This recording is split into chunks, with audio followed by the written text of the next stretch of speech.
Hey everyone, welcome to another exciting episode of Secrets to Real Estate Investing. I have such a fun show today because this is my first couple. I've got two fabulous people that I'm interviewing today.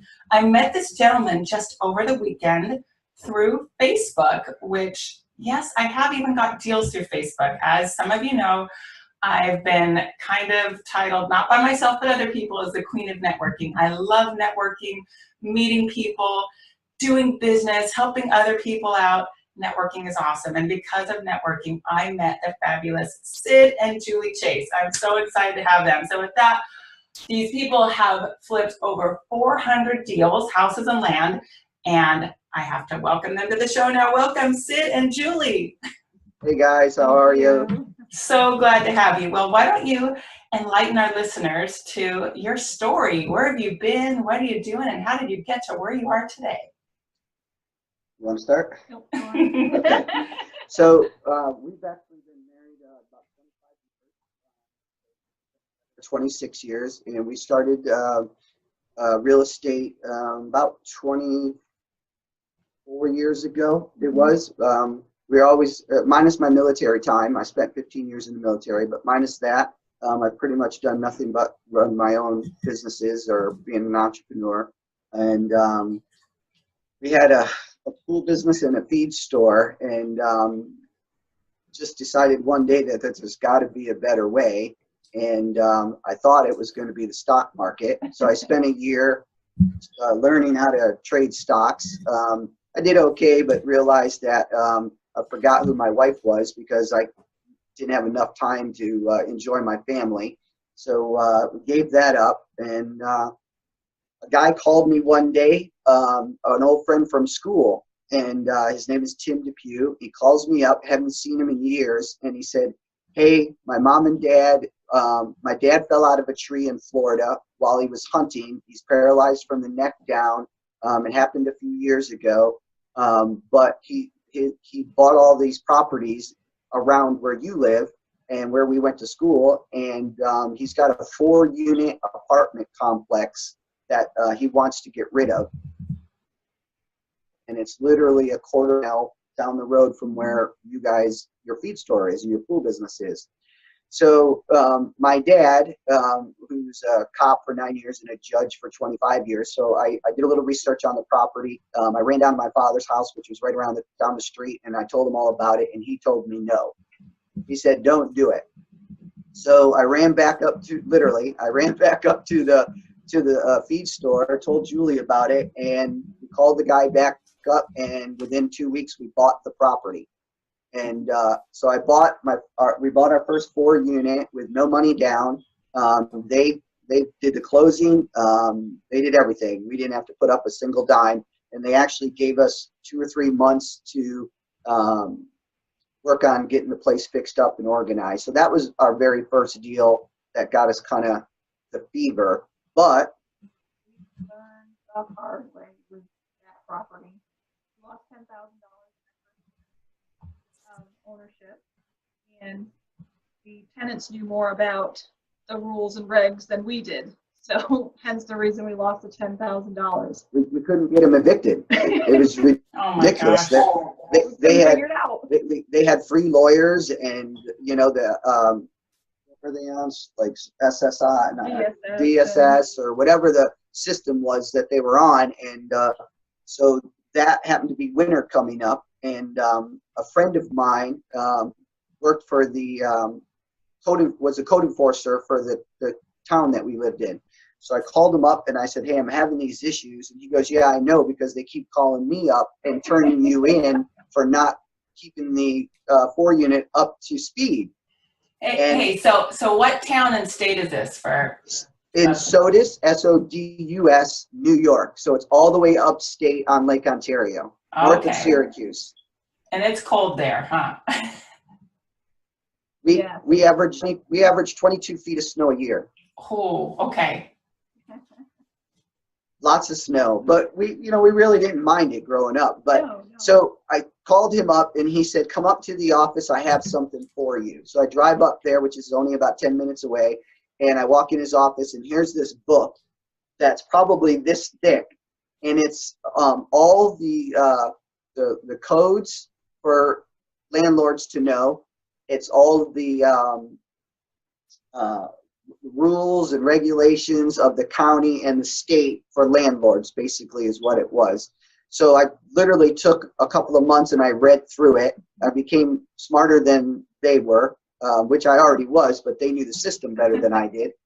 And we got them out. So when we finally got them all out, all of them, we evicted every single one of them. We went back to the original owners who were also holding the note for us. And I came up with a plan. I presented them the plan and they accepted it, which in short was we need 4 months to re-renovate the properties. We need 4 months with no mortgage payment. Can you put that onto the back for us? And oh, by the way, since if you remember, we didn't have any money to close or to buy the place, and we still don't have any money.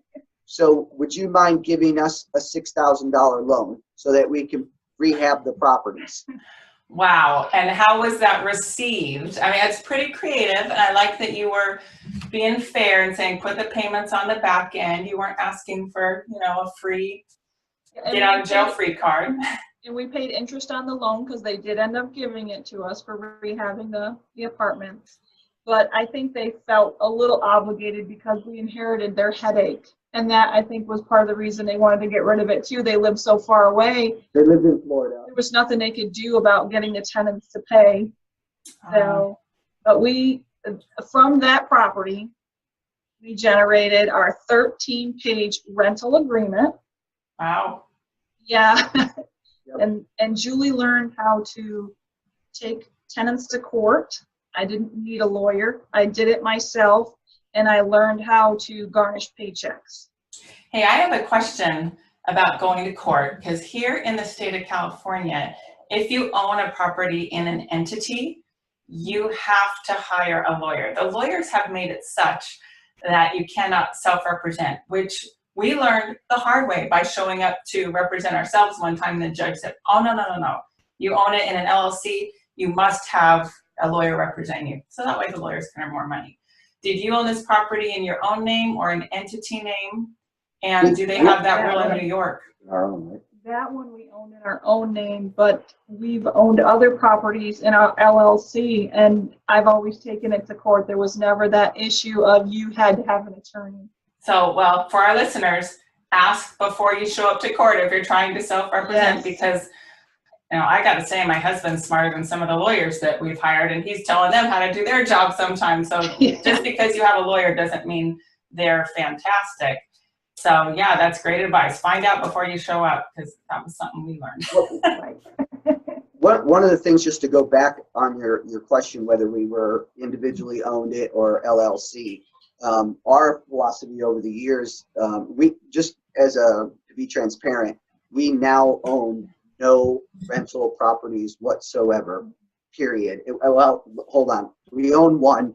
It's the house. It's the house that we bought that her mother lives in New York. But other than that, we own no investment properties at all. We're completely out of that. I don't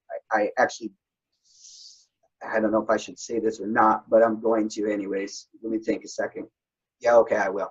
I don't believe in investors that are starting out should buy single family homes as investments because they're very risky. And if you don't have the cash in your pocket, if you go 2, 3, 4 months and somebody doesn't pay you, where's that money coming from? If you buy a duplex or you buy a fourplex, the numbers or the scenario should look like this. If you buy a duplex, one should pay for itself. The other one is money in your pocket. Or if it's a fourplex, it's the same concept. Two pays, 2 for free. So single family homes, in my opinion, are very risky. And we got up to owning about 40 some properties at one time.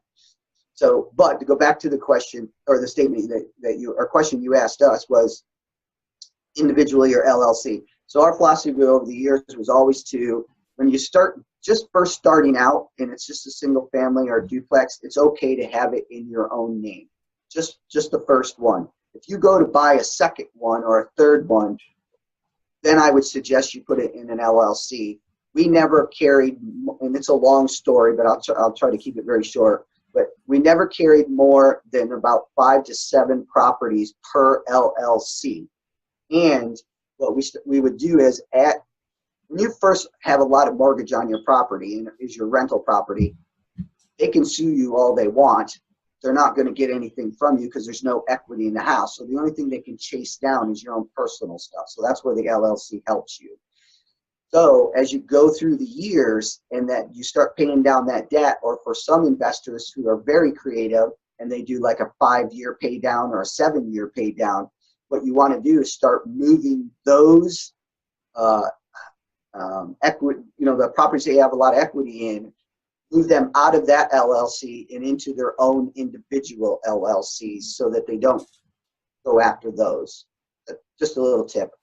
Love that. Yeah. And of course, you should always seek the advice of a lawyer. Even though Sid's got great advice, make sure you get your own advice from your own lawyer and CPA. Don't say Sid told me to do not it. A lawyer. Yes. But yeah, I love that idea.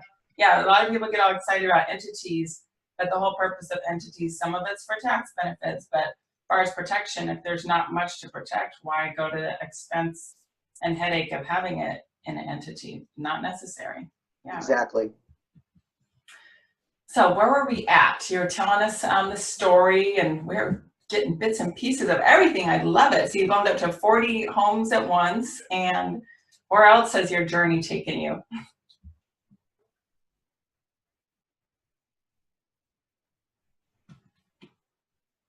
Our internet connection is unstable. Uh-oh. Now we're good. What was your question again? Okay. So your journey has taken lots of twists and turns. You owned up to 40 homes at one time. Where else did your journey take you next? So even before we bought our first property, we started out doing tax liens. And is that right? Yeah, we started out doing tax liens because when we first started out, all of our money was in our retail business, and we were pretty poor with lots of kids, and it was a terrible situation. But we got through it, and here we are today. So, but our first deals that we started doing was I learned about tax liens. So there's only so many states in the country, and I don't remember the exact number anymore, that do tax liens. Now, tax liens and tax deeds are totally two different things. So one you actually own at the end of the auction, and the other one you don't. That's in short. So we did tax liens. They're very inexpensive to get into. We stuck with 2 states only, and that was Colorado and Texas. So that's really how we kind of got started dealing with those. But we made a little bit of money with those. They're kind of like a CD. You put a little money in there, and you just sit around and you wait for something to happen. Or you wait for the time.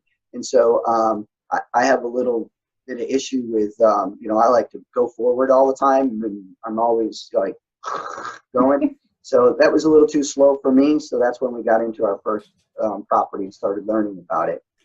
Well, wait, I have a question on the tax liens, because I personally have never done tax liens. The few things I've heard about it have been not as exciting to me as the other avenues that I've pursued.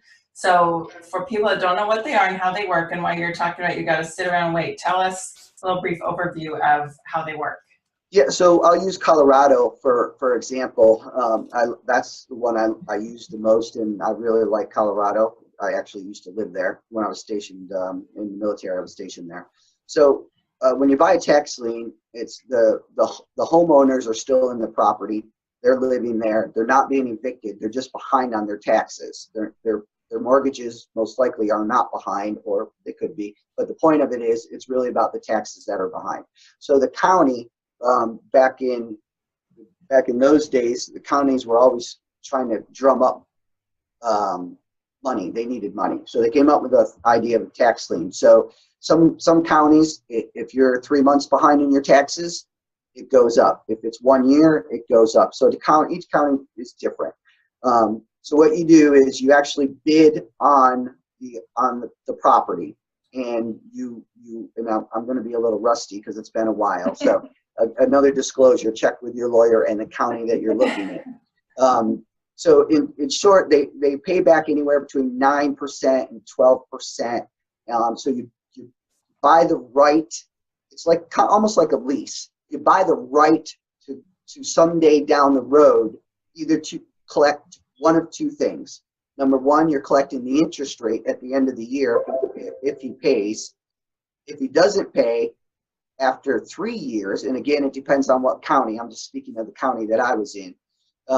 If he doesn't pay after 3 years, and I keep paying on those every year, so every year I have the first option to pay his taxes again.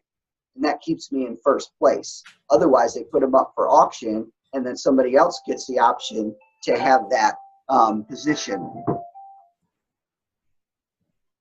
Sorry about that. So at the 3-year period, if he doesn't pay or she doesn't pay, and you've paid all 3 years, you then own the property for whatever those 3 years worth of taxes were, right? So in Colorado, most of Colorado is above average pricing, not as high as California, but they're above average pricing, beautiful homes, and so you really get some nice places. You have an opportunity to get really nice places. Now, we never ended up getting a house. Every single time they always they always paid off the lien, and we ended up with 12% return. Now, 12% on, excuse me, 12% on, I think the first lien we bought was just a little over $2,000, but we controlled a $300,000 home with that. So that's what's nice about the tax liens. So if I have some friends that's all they do is tax liens, but they'll invest $100,000, $200,000, $300,000, and they'll spread it all around in different tax liens. Got it. Interesting strategy. Okay. Well, why don't you tell us about, I don't know, one of your most exciting deals, and tell us about the numbers and how much money you made. Let's hear about some excitement that you had. Caroline, the first one that popped up. Yeah. Wait a minute. Did you say make money? We're supposed to be making money in real estate? I didn't realize that one. We've been doing it wrong all this. No, I'm just kidding. Go ahead. Caroline Street. Caroline Street. Still up far from where we lived in Sodus. There was a home listed for $12,500. Up there, homes are really cheap. Not the taxes. Not the taxes. I think it was a little over $3,000. But anyway, there was this home. Julie? Yeah. You got really quiet. I don't know what it's doing. So yeah, get a little closer. So start over at the beginning of the story, because yeah, go ahead. Okay, all right. So there was a home in Clyde, New York, that was listed for $12,500. Still quiet. Still quiet. Maybe I can hear you. Is the mic pointed at you? Yeah, it's on my side. Point it more at Julie. Let's see. How is that? Maybe no? There? Yes. Okay, let's try again. Okay. Okay, so there was a home in Clyde, New York, not too far from where we lived. It was listed for $12,500. Homes up there in that area are pretty cheap. So anyway, we went to go check the house with a realtor. At that time, we didn't have our own agency. So what she was pointing out to us is the foundation. And one of our rules of thumb was to never buy a home that had foundation issues or roof issues or electrical issues. Those are pretty pricey things. So anyway, she pointed out the foundation issue. And what it was is on the very front of the home that faced the street, the old stone was bowed out from the home. So anyway, we're inside looking at everything. Everything looked really decent inside. It wasn't going to take a lot of work to fix this place up. Let's flip it. So we're down in the basement checking out this wall. I need to see in there. There was no in the basement. Yeah, no. Julie don't do basements, and Julie don't do attics. So Sid was in the basement with the agent and checking out the wall issue. Well, to make a long story short, what he discovered was the reason that outside wall was pushed out was somebody had built a new interior wall to support the foundation. It was brand new block in there. So nobody else, I guess, caught that. Nobody figured it out. So a friend of ours, he's passed away now, Chris. I called him up, and he was the county's engineer. So I called him up and I said, hey, did you happen to do the engineer work, drawing work on a property, 113 Caroline Street in Clyde? And he goes through his file and he says, yeah, actually I did. That's a brand new wall down there, and here's the paperwork for it. So go ahead. So anyway, the other issue was the furnace. The bank owned the property, of course, and they had a few people coming in and giving them estimates on the furnace. So we're kind of looking it over, and we're thinking, okay, the wall is an issue. Worst case scenario, we got to replace the furnace. It adds more value to the house. We're getting, I think we put an offer in for $10,500, and the bank accepted it. So we had our furnace guy come in, and all we had to do was clean it. So it was like a $67.50 service call. And I think we put $1,000 with fresh paint and cleaning, and then we turned around and sold it like at our closing at the lawyer's office. We closed on it ourselves, and then and we got use of the, because of who we, not so much back then, but a couple of the local banks knew us really well. So they would let us take possession of the house before the closing because it was an all cash deal. So we would go in and start working on the houses prior to the closing. And so during that time, somebody walked up to us and said, hey, are you guys fixing this up to sell it? And we said, yeah, of course we are. And I'm not going to say the number yet. So he asked me how much, and I told him. He said, great, I'll come and look at it when you're done. So about a week before the closing, we had the house done. He comes by, we call him, he looks at it, he falls in love with the place. So we set the double closing. So we went to our lawyer, or the bank and our lawyer, closed on the property, drove an hour away, and turned around and closed up with his lawyer on the property to do the numbers. It was $75,000 we had sold the property for. Oh my gosh, that is amazing. This was a big house. It was 4 bedrooms, bath and a half, something. Yeah, it was a big giant yard with schools in the back, a separate garage, a patio, beautiful home in the village. Yeah. That was Wait, probably go ahead, our best repeat deal that. ever. You got quiet there for a minute. So Julie, maybe you could tell us it had 4 bedrooms and a bath and a half? I believe it was a bath and a half. I'm trying to picture it. I can picture the downstairs, but I don't think there was a bathroom upstairs. I mean, obviously that was like one of our first flip deals, and so we were really excited that we had made so much money. But yeah, I'm pretty sure it was a bath and a half. Yes, it was. A half bath in the master, and then a guest bath downstairs as well. But yeah, that was one of our best deals. Yep. That is super exciting. Wow, I love it. We call that house our Babe Ruth house. Home run? Yeah. That's equivalent to a couple or 3 home runs, as if there's such a thing. You just keep running around the bases, huh? Scoring points. That's awesome. Going, you know, but obviously we don't want to give the wrong impression either. It's not that easy. No. That lucky. I go into a flip home knowing that things are not always going to go as planned. Just if you go in knowing that, you're going to be okay. You'll get through anything. Well, that's very well said, and I would even take it a step further to say things basically never go as planned. There's almost always a surprise. So that's what the contingency factor in the budget for, the mystery or miscellaneous, or you could call it surprise line item, because stuff happens. For the surprise.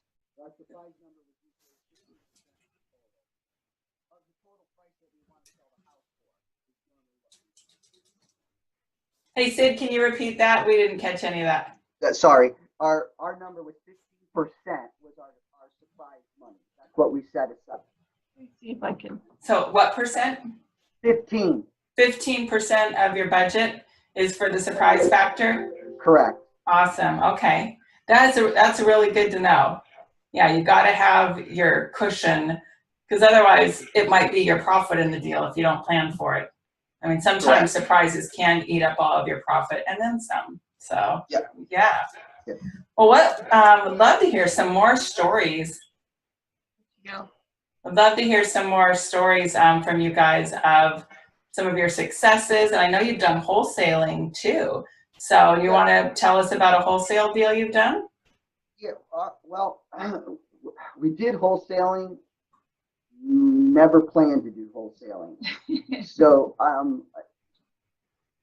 mean, you and I have been around long enough to know that out of all the real estate things that people pitch to sell, wholesaling is number one, because it's really no money involved for the person to get started. It is, though. I mean, they say there's no money, but your money is your time. And it's very few people really do well at wholesaling. So I never cared for wholesaling myself, but because we used to get the REO list straight from the banks, we would accidentally wholesale some properties that way. But it wasn't anything that we worked at or that we specifically did. So I really don't have any great stories about that. It was just more of, I got this list from the bank of, $10 million worth of REO properties, and I'm going to cherry pick out of the ones I want to flip. And oh, by the way, I know some other people that do flipping or wholesaling or whatever. And I would just, if I made a $1,500 or $2,000 off a wholesale deal, I was happy with that. I was just unloading something. I love that story because I'm thinking in the last year, I bought 2 flips, 2 wholesale deals off a friend of mine who is a flipper, and he doesn't intend to be a wholesaler either, but he had these deals come to him. So why not him make some money for passing on to me? He had the relationship. He should be compensated for it. So I think I paid him $5,000 on each deal because he had too much on his plate. He's like, I want it, but I can't take it. I'm too full. You can have it, Holly. So yeah, it's a great backup plan. Even if you don't think you're going to be this big wholesaler, if you are flipping, it's great to have a little network of people you could ask if they want it. Instead of just saying, pass, I don't want it, say, yeah, I'll hook you up with someone that could use it. So, I mean, that's really smart of you that you still capitalized on your relationship with the bank as well as other people you knew that were flipping. So, smart. So, do you have, what if you can think of any maybe big surprise or scary flips that you thought, oh my gosh, what have we gotten into? Or have you ever had any of those experiences where things that... No, I think that we did so much due diligence prior to even making an offer. I mean, we literally went through houses with a fine-tooth comb to the best of our ability.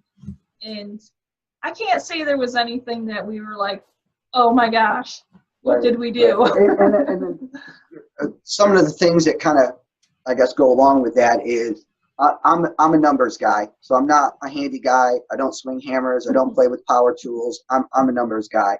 So, and Julie, on the other hand, is just my opposite.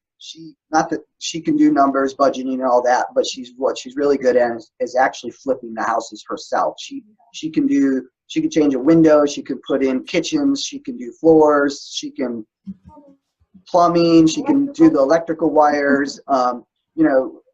All of that kind of stuff. And so did she learn that from her father and her brothers? And so we really, and the other, we had that going for us. But the other thing too is we were not in a very competitive market at the time. So, the stories that we're telling you are stories from 20 years ago, roughly. So we weren't in a big, going to the tax auctions wasn't really out there. Everybody didn't know about them. Yeah. There wasn't, there's only very few investors around at the time. And so we didn't have a lot of competition. So we were able to take our time and really go through the houses. And again, we said this earlier, so we never did anything that was a burnout, never did anything with structural issues, never did anything with roof issues. It was strictly interior, exterior, cosmetics. That was it. And if it had any of the other issues, I don't care how cheap it was. I don't care how good of an area it was. I don't care if I knew an electrician who could fix the problem. we just passed on it. It just saved us a lot of headaches. And it's probably not right for everybody, but back then for us, it was right. Now today it's totally different. We're building homes today. So, nothing scares us today. Yeah. But, and the reason we're building homes 2 years ago, I'm kind of jumping 16, 17 years ahead here, but, we were flipping houses when we moved to Myrtle Beach 6.5 years ago. We came here during the crash because we realized I was writing my second book and doing some research and things. And I just realized I got a consulting job here actually in Key West, Florida. And that turned into getting me here to Myrtle Beach. When I was here negotiating for 4 guys on a marina and a hotel that they were trying to buy.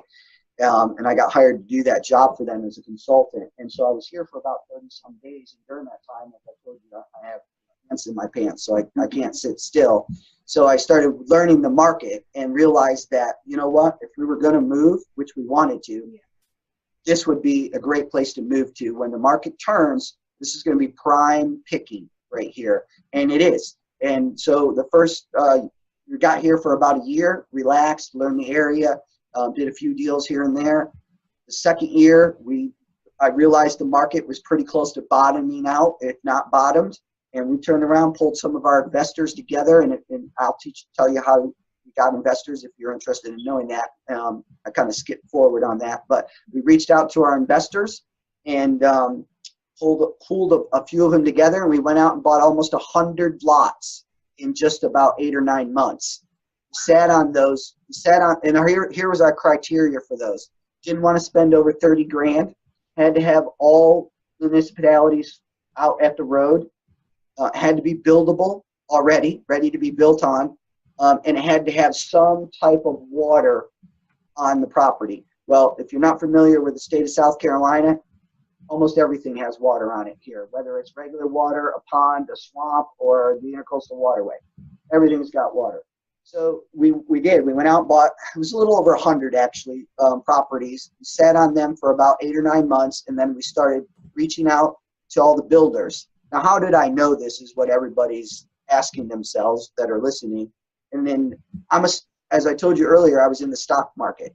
So I learned early on to pay attention to the home builders, to Lowe's, to Home Depot, to Delta, to Morton, to Moss Windows, to all the people that supply the home builders.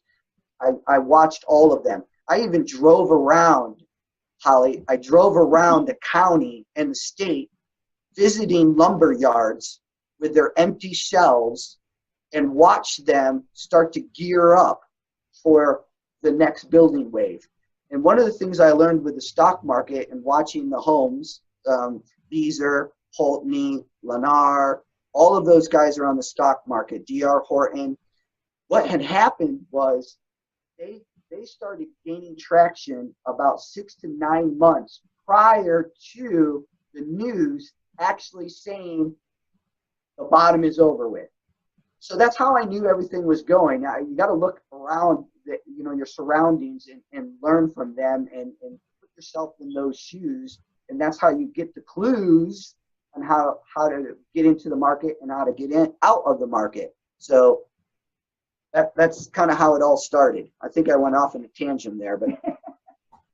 Well, yeah, why don't you, we need to be wrapping up the show pretty soon, but tell us about what you're doing today. So that's where I was. That's right. So we started flipping houses down here, and because at this point in our lives, we buy, I don't know, maybe close to $1 million a year in properties, probably a couple of million. So we have ins with the banks. Now I know some people like Holly, $1 million, that's one house in California. Yeah. But here in Myrtle Beach, your average home runs anywhere between $50,000 and $125,000. So it's I never had lots of opportunities to flip houses and do stuff in California, but I didn't because I could buy 10 houses here versus your one house on average there. So that's why I didn't. But so we've noticed that the REO list that you get from the banks was getting shorter, shorter, and shorter, and we would not flip a house unless we knew we were going to make a simple 25% profit. Mm-hmm. That was, we would walk away from a house. If it was 20%, we would still walk away from it. 25% was our number. Now, quick question. Sorry to interrupt, but is that Nope. 25% based on total cash invested, or is that 25% of this ultimate sale price? Because I hear people that do both formulas, and I know our listeners would love to know. Yep. So for us, it was if we bought a house for 10, just throwing numbers out. We bought a house for 10. We put 10 into it. We got it for $20,000. All we cared about was being 25% over that $20,000. Okay, so it's based on total cash invested or Correct. total cost. Great.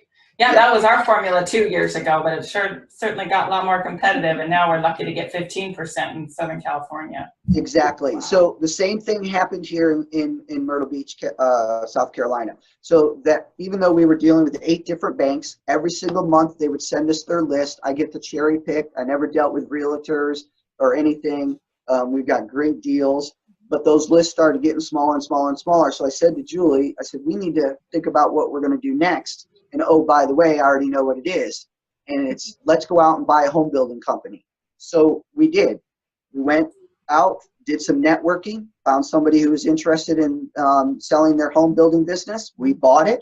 We kept him on board as our builder. We're also builders, but he does all the building. I do all the buying and the selling. And Julie handles all the subcontractors and the financing. I love it. Julie's the boss of the guys, right? Right. Basically, that is true. You go, girl. I love it. And it's funny, Holly, because I get phone calls and I'm like, hey, that's a Julie question, because I'm afraid of Julie. I don't want to know. I love it. And I have to tell you, one of my friends that does rehabs, she does it for realtors. She gets them done in like 3 weeks, and my guy might take 2 months to do what she does in 3 weeks. So some of the women got it going on. They can make things happen a lot faster. I love I it. think we're a little more organized. Yes. Now. Yeah, when you're organized, you get it all done. Our first few flips took us a do, and then after that, we started getting it down below 30 days for us. And now what we actually, because I know we're pressing for time here. So what we're doing now is, besides the home building company, we also own a brokerage firm, and we also own a property preservation company. But our real estate fund that we have, the investment side of the house, so we get people into our fund and we go out and buy, invest in developments, or we invest in flip properties, or we invest in senior living things. So that's really what we're doing now. What I was going to say is, the fund went out and bought its own development from the banks. And so we're up there building now. We had started out with 28 lots. We're down to 14 lots left in less than a year, or a little bit more than a year. But what I wanted to say was, in the beginning, it would take us about 8 months to build a house. We're custom builders. Now with Julie, with their new software system, we can knock out a 2,500 square foot home in about 6 months. Wow. Awesome. Or just under. I'm working Yep. 4 to 5 months. So real quick, if you don't mind, this is my first book I wrote. Yeah, so not everybody can see the video, so tell them the title. So my first book I wrote was No Bull Real Estate.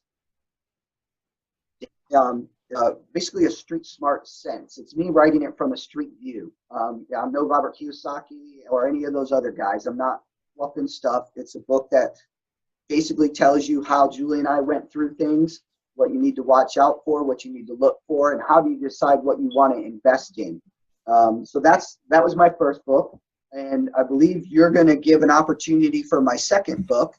And then real quickly, I'm writing a book on alternative investments. So that we do gold, we do silver, we do forestry, we do wine. Those are all alternative investments. So I'm writing that book now. The one after that is I'm doing a book on cannabis, investing in cannabis. And I won't say the person's name yet because I can't, but the person who's going to be on the book with me is a very famous TV person who does nothing but cannabis in Las Vegas now. In There's Las another book. Vegas, There's the other book. okay. Yep. The other book, and then I'm doing one other book, and I can't think of what the title of it is right now. But so I got some more books coming out. I'm excited about doing those. Our new radio show should be out in the next couple of weeks. We'll be on the internet. We'll be doing it also live on Facebook and through 99.5, which is a local talk radio show here in Myrtle Beach. They've asked me to do an hour show. So we're excited about those things. But everybody can find Julie and I through Facebook, through Instagram, through Twitter. It's all Sid Chase or Mr. No Bull or Mrs. No Bull. You can find us in just by typing in our names. Awesome. So Sid spelled S-Y-D, and Julie, Sid and Julie Chase. Awesome. So for our free download this week, because you listeners, I know you love getting all the free stuff that we put out every week, Sid has offered his entire second book, which is 365 pages or days of, I'm going to say, wisdom, advice, little one-liners, really good food for thought, good rules to live by, I would say. I was starting to flip through it. So you can get that entire PDF of his book at hardhatholly.com/59, because this is episode 59 of the podcast. And also, if you're not at a computer and you just want to shoot me a text and I'll shoot it back to you, you're going to text to the number 38470. That's 38470. You're going to text hard hat, all one word and no spaces, and we will shoot it back to you. Awesome. Thank you so much, Sid and Julie, for being on the show. I love hearing people's stories, and it was so fun to have a couple on the show. I have worked with my husband. Sometimes was that for better or for worse? Sometimes I wanted to fire him, but you know, I'm sure he wanted to fire me too. It's a challenge, but it's fun that you guys have that together. And I have to ask really quick, how many kids do you have and how old are they? You mentioned kids. So we have total 5. Wow. Yeah, 5 boys. Yep. So the youngest one is 20. The next one's 23. The next one's 26. The next one is 30. And then Andrew, our first son, he passed away when he was 6 years old, but he'd have been 32, I think, this past summer. Well, you guys look amazing. You must have started having kids when you were 12, because I was going to guess you were each about 40. So, yeah, listeners, you're going to have to check out the photos of them. They look so young and good. But that's awesome that you could do this while having so many kids. And we have Holly. We have 9 grandchildren. Oh my gosh! Wow, Julie, you are one hot grandma. I love it. Too young to be a grandma. Well, with that, thank you so much, guys. You're such an inspiration. It's so great to see your smiling faces and your positivity. And listeners, definitely go find out about them online. We'll have all the links in the show notes to their website and where you can learn more about them. If you're interested in learning about investment opportunities and just connecting with them, asking them more questions. So with that, thank you so much, guys, for being on the show. We really appreciate it. Thank you, Holly. Take care. Hey there, thanks for watching the video. Make sure you like it and click subscribe to get notified of more videos. And you can go to hardhatholly.com for a free download on secrets to finding great deals.